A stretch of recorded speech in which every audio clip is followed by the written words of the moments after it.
بسم اللہ الرحمن الرحیم۔ السلام علیکم۔ ڈاکٹر اسرار احمد کہتے ہیں کہ میرا ایک عزیز دوست راشد آوان ہسپتال میں اپنی ڈیوٹی کر رہا تھا۔ یہ MBBS ڈاکٹر تھا اور پچھلے 12 گھنٹے کی ڈیوٹی کرنے کے بعد تھکن سے اس کا برا حال تھا۔ ڈیوٹی سے فارغ ہو کر گھر جانے لگا تھا جب اچانک ہسپتال میں شور مچ گیا اور سب ڈاکٹرز اور نرسز تیزی سے بھاگنے لگے۔ میں نے گھبرا کر اپنے دوست کو بولا کہ جا کر دیکھتے ہیں۔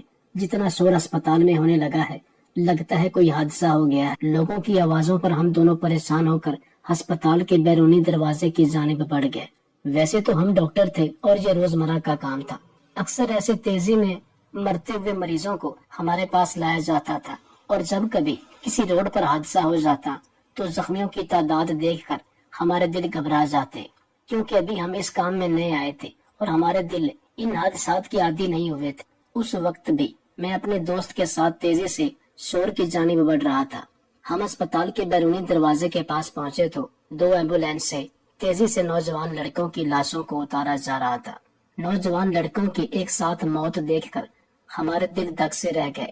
ہر طرف چہمہ گوئیاں ہونے لگی اور پتہ چلا کہ ان لڑکوں کی لاشیں پوسٹ مارٹم کے لیے لائی گئی ہیں۔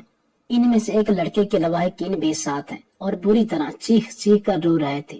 میں نے اسٹریچر پر پڑے لڑکے کی لاش دیکھی اور افسوس سے سر ہلایا۔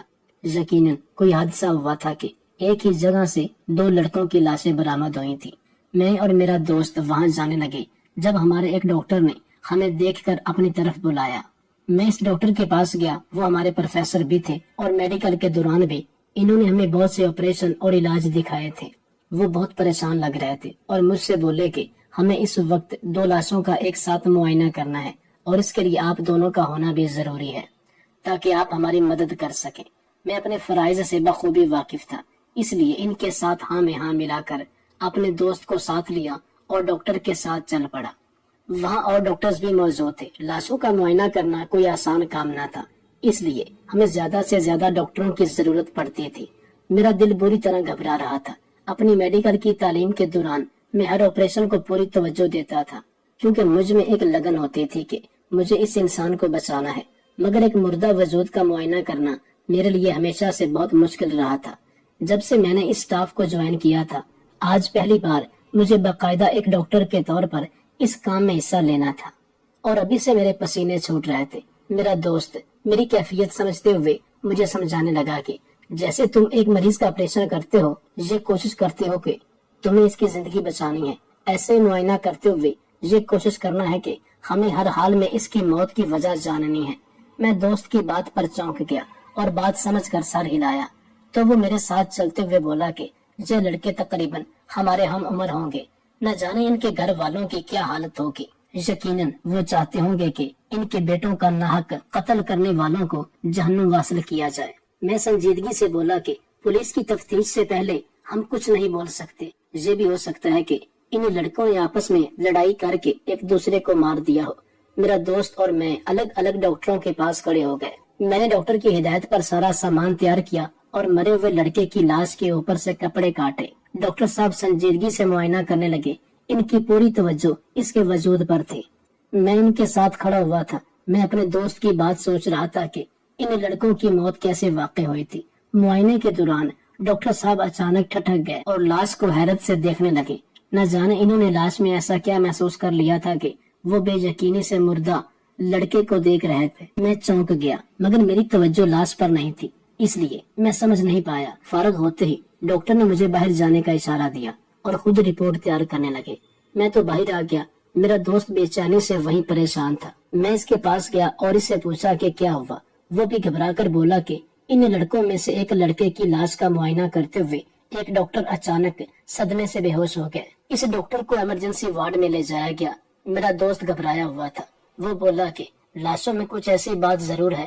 میرے ساتھ جو ڈاکٹر موجود تھا وہ معائنے کے دوران اتنی بری طرح ٹھٹکا تھا کہ میں چونک گیا، مگر سوال کرنا مناسب نہ تھا، اس لیے خاموش رہا۔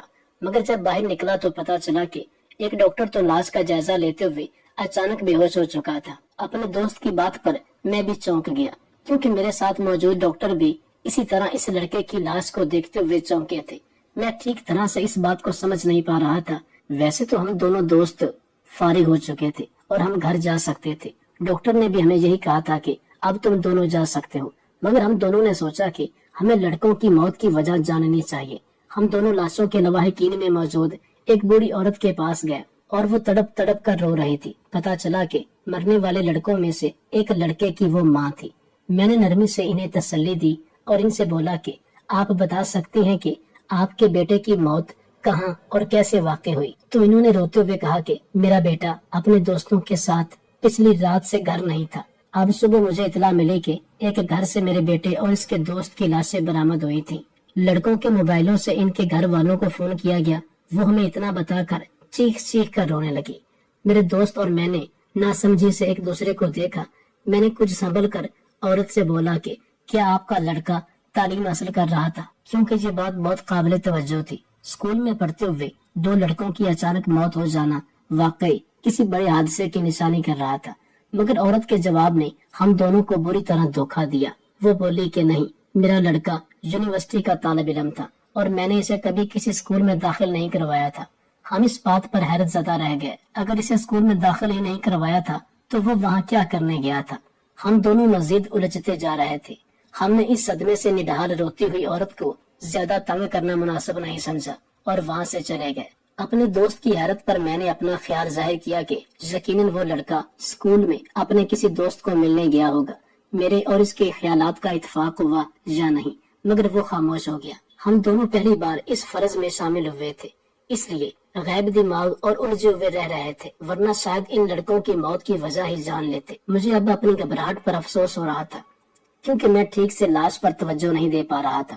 اس روز تو ہماری حیرت اور الجھن کا ہمیں کوئی سراغ نہ ملا، کیونکہ معائنہ کرنے والے ڈاکٹر بھی رپورٹ بنانے میں مصروف ہو چکے تھے اور پولیس بھی اسپتال میں پہنچ چکی تھی۔ ہم دونوں اپنے گھروں کو روانہ ہو گئے۔ تھکن ہمارے جسم پر سوار ہو چکی تھی۔ میں نے زندگی میں پہلی بار اس کام میں باقاعدہ حصہ لیا تھا۔ گھر جانے تک بھی میری نظروں کے سامنے اس لڑکے کی لاش گھومتی رہتی تھی۔ میں حساس مزاج رکھتا تھا اور انہی باتوں کی وجہ سے میں ڈاکٹر نہیں بننا چاہتا تھا، مگر میرے والد کے بہت شوق اور اصرار پر مجھے اس فیلڈ میں آنا پڑا، اور آج پہلی بار اسی شعبے میں ہونے کی وجہ سے میری طبیعت بہت عجیب ہو رہی تھی۔ میری والدہ نے پریشانی سے وجہ پوچھی، مگر میں خاموش۔ میں انہیں نہیں بتا پایا کہ اپنے ہی ہم عمر 2 لڑکوں کی لاشیں دیکھنا میرے لیے بہت مشکل کام تھا۔ مجھے تڑپ تڑپ کر روتی عورت کا بار بار خیال آ رہا تھا کہ اب وہ اکیلی کیسے رہے گی۔ یہی سوچتے سوچتے مجھے نیند آ گئی۔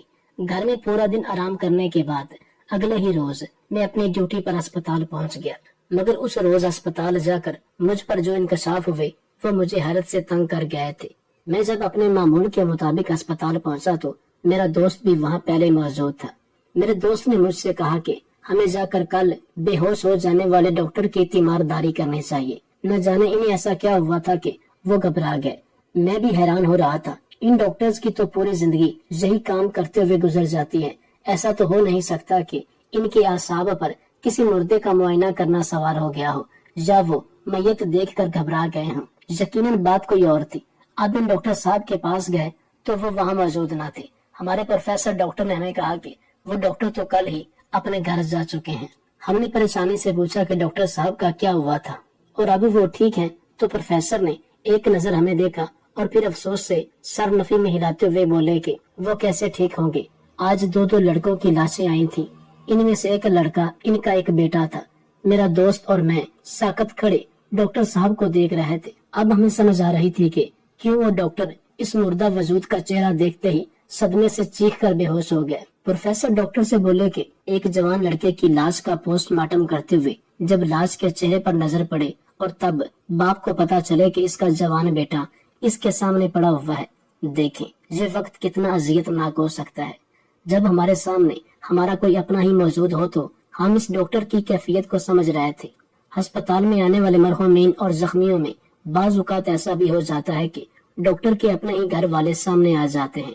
کاش وہ لڑکا زخمی ہوتا تو ڈاکٹر صاحب اسے زندگی کی نوید سنا سکتے ہیں، لیکن اب ان کی بے بسی یہی تھی کہ ان کا بیٹا فوت ہو کر ان کے سامنے آیا تھا۔ ان کے ہاتھ سے سب اختیارات نکل چکے تھے اور ان کے لیے یہی برداشت مشکل ہو گیا تھا۔ ہمیں پتا چلا کہ اس ڈاکٹر کا کل نروس بریک ڈاؤن بھی ہوا تھا اور وہ ہوش میں آتے ہی چیخ چیخ کر اپنے بیٹے کے لیے روتے رہے تھے۔ ابھی ہمیں ان مرنے والے 2 لڑکوں کے بارے میں ہی پتا چلا تھا۔ ایک لڑکا اپنی ماں کا سہارا تھا